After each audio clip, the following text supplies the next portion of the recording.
Hi, this is Rich Parker from Rich Parker Image.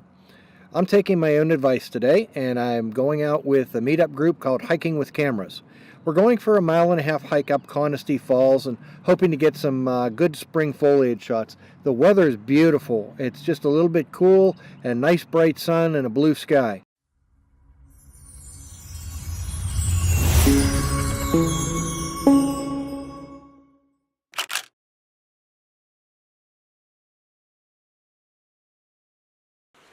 it's just pretty creek, so lots of places to stop. We'll kind of stop and do that.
You'll see a much better view coming up in the falls.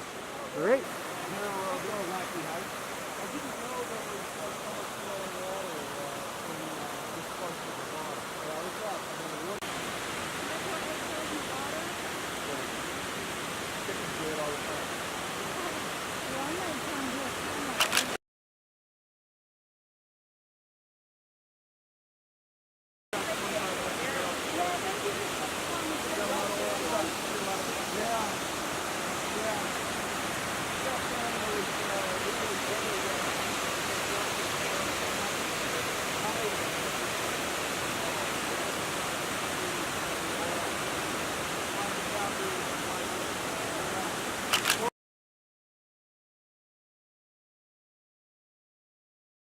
Well, I'm back, and oh my goodness, am I out of shape. Wow. So I've got a bunch of both stills and video footage from the falls, but I'm just out of shape enough, if that's a correct phrase, that I really couldn't say anything without choking. So I'm going to try and put this together at home and see how it comes out. Hopefully we'll have a video for you. Even if it ain't super instructional, it's absolutely gorgeous, and it's one of the reasons I'm glad I'm in North Carolina. We have more falls and woods to hike in and preserves than I've ever seen anywhere in the country. It's very definitely worth going.